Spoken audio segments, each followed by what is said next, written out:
النهارده بقى هنزور قرية اللي هي أساسًا صناعة الجبنة في بلاد الباسك، وليها الماركة المشهورة بتاعتها، بتدخل بيها مسابقات، ويعني اعتمدت كماركة رسمية، واتشهرت من سنة 1987.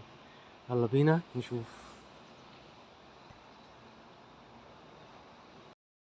بنشوف هنا المكن ده اللي هو بيصنع أو بيستخدم في تصنيع الجبنة.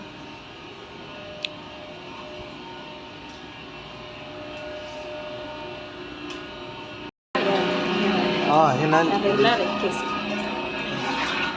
هنا اللبن هنا بيعملوا فيه ايه يعني؟ حليب.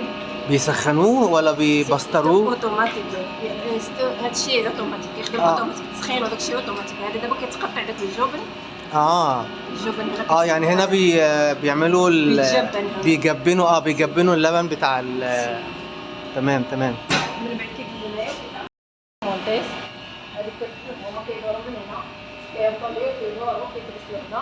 تمام يعني بعد ما كيخرجوا كيجيو من هنا. تمام يعني هنا بيتجمع هنا في القالب ده، وبعدين بتبرنس القالب دوت، وبعدين بتمشي في المكنه ديت. تمام. وبتبقى لبن صافي يعني ما بتحطش عليه اي اضافات خالص. تمام. ده بقى شكل الجبنه لما بيخرج من المكن وبعد الصب في القوالب بنشوفه بالطريقه ديت. الله، هو ريحته جميله بصراحه، يعني شكله جميل جدا. دي المرحله النهائيه يعني بعد كده التغليف والبيع على طول؟ لا، هذا ما يمكنش لينا نبيعوه حنايا على ود انه جديد، لانه ليتشي كرودا كوندو ليتشي كرودا non puoi vendere فريسكو كوندو يا يعني بعد التغليف بيتحط في الثلاجات بدون تغليف. اكيد بدون تغليف. هنا بدون تغليف. بيتحط قد ايه في الثلاجه؟ لمده قد ايه؟ شهرين. بيتحط لمده شهرين في الثلاجه، بعدين بنخرجه وبعدين بيخرج بيبتدي يتغلف بالطريقه ديت. بنغسلوه بالبروميرو لانه فيه داك شتيه راه فيه ديك الغموليه كما كتشوفوا هنايا. اللي هو الاخضر ده كما كتشوفوا هنا فيه الغموليه. كنخرجوه كنغسلوه بالكاتشي اللي كيكون في لافاج يعني بيغسلوه الاول. تمام. لان هو في الثلاجه جوه بيتكون عليه طبقه من زي طحالب او حاجه زي كده، وبعد كده بيغسلوه بيبقى بالشكل ده، وبعد كده بيدخل مرحله التغليف وبعد كده البيع النهائي. يعني دي اخر مرحله ولا في مرحله تانية؟ لا، هذه اخر مرحله. دي اخر مرحله. كنغلفوه جديد. هذا ماشي جديد، هذا ديال العام اللي فات. هذا عنده يعني كل ما بيقدم كل ما بيبقى احسن اجود. كاين اللي كيبغيه جديد، كاين اللي كيبغيه قديم. القديم بيبقى حادق شويه. تمام. بعدين كنقطعوه كاين عندنا الجديد وكاين عندنا القديم. تمام. ده كده الشكل النهائي، يعني ممكن بيتباع، مش لازم كل هذا او مارو سابيس او مارو. كاين نورمال وكاين يعني ده العادي، اما ده العادي وده المدخن. تمام. طب انهي احسن في الطعم، يعني ده ولا ده؟ كل واحد وشنو كيعجبو. كاين اللي كيعجبو هذا، كاين اللي كيعجبو هذا، كاين اللي كيعجبو الفورتي. عاوتاني الفورتي ديال الانيو هاي او مادو اي ناتورال تامبيان. تمام.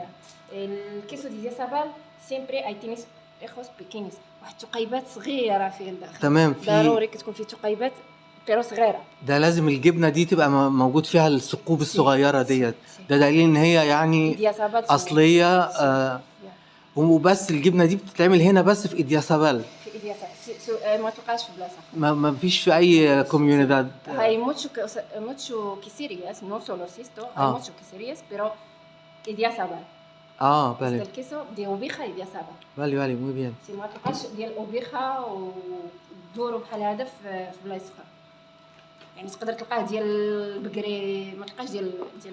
تمام. يعني الجبنه دي ما بتعملش بس غير من حليب الاوبيخه اللي هي الشاه، ما بتتعملش من البقر ولا من اي نوع تاني من الحليب حاليا لا. طيب تمام. ده جميل جدا. يعني هو ممكن ادوق حته صغيره من دي، العاديه صح؟ عاديه. كبيره قوي. حته صغيره. حته صغيره. تمام. يعني الجبنه دي ما بتتعملش غير من حليب الاوبيخه اللي هي الشاه، ما بتتعملش من البقر ولا من اي نوع تاني من الحليب طيب تمام. ده جميل جدا. يعني هو ممكن ادوق حته صغيره من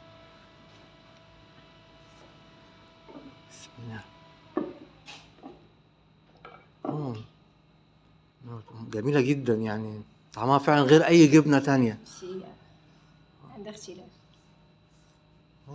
دي هذا مدخن. ده مدخن también دي joven pero مدخن. Y esto es lo fuerte.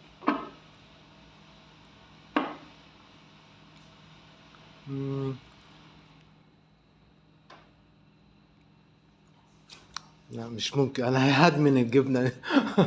مش ممكن. دي برضو مدخن؟ لا هذا مش مدخن، هذا الفورتي. الفورتي.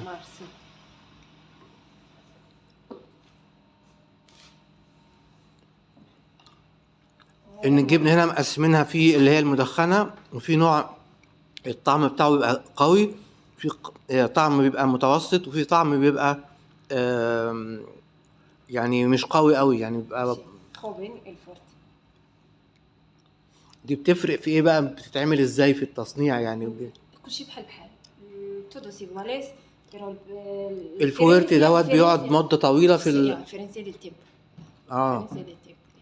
تمام، يعني ده حسب الوقت نفسه في التصنيع هو اللي بيفرق في الطعم.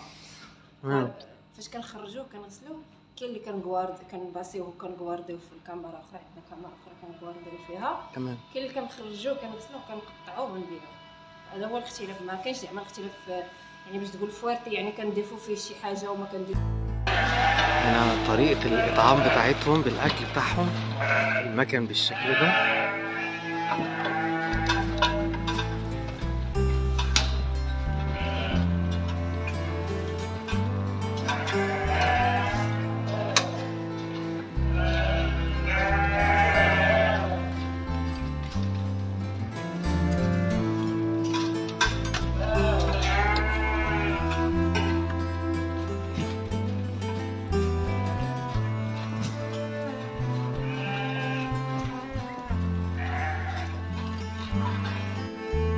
هنصور بقى الأوبيخس اللي هي الشاة اللي بيطلعوا منها الألبان اللي بتصنع منها الجبنة دي، اللي هي يعني أنثى الخروف. وملاحظين هنا إن دي يعني زي نوع مميز هنا من